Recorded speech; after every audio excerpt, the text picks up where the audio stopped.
Villamor Ordonez Cumilang Jr. para sa Diyos. Magandang umaga sa iyo, kaibigan. Kumusta ka na? Ikaw ba ay nakalalakan? Ako ay hindi. Sapagkat ako ay PWD. At kahit ako ay PWD, ako ay happy at may silbi. Ako ay isang brain aneurysm survivor dahil sa tulong ng Diyos. At mula noong 2018 na ako magkaroon ng brain aneurysm, hanggang ngayon, ako ay nabubuhay sa biyaya ng Diyos. Ngayon, ako ay kakain pala ng aking breakfast. Kaibigan, kung ikaw ay bigo, sawi, natalo, may problema, huwag mong idama ang iyong katawan.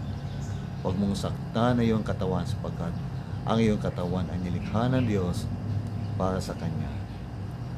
Kumain ka, umaga, tanghali at gabi. Huwag mo sanang naising mamatay sapagkat may silbi ang buhay mo. Ang buhay mo ay para sa Diyos. Kaya kumain ka, magmerienda ka, magpahinga ka, mamasyal, mag-exercise. Magpuri sa Diyos sapagkat iyan ang layunin ng Diyos para sa iyo.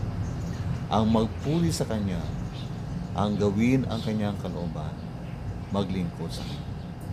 Tingnan mo ako ay hindi nakalalakad. Pero alam kong may layunin ang buhay ko. Ang layunin ng buhay ko ay alam ko na. Mula noon pa, 1986, na ako ay maligtas sa pamamagitan ng biyaya ng Diyos.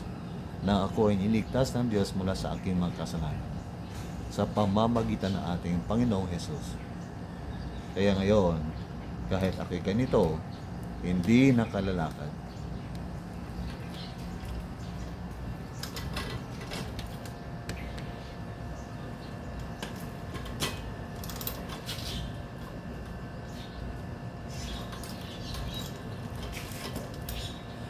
Happy ako everyday dahil alam ko may layunin ang aking buhay.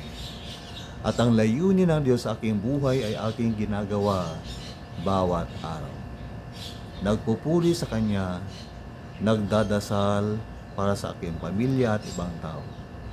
Gumagawa ng Kanyang kalooban, inspiring people through Christian articles, through Christian videos like this, inspirational videos. At yan ang aking focus sa aking buhay. Hindi ako nagpo-focus sa aking kahinaan.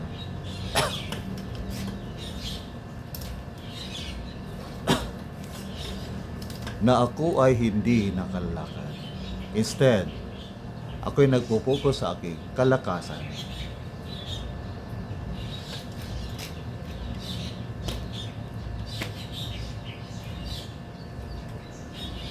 Sa kabutihan ng Diyos na aking nararanasan, nalalasap, nakikita araw-araw pag aking tinitingnan na aking sariling malakas kahit na mahina.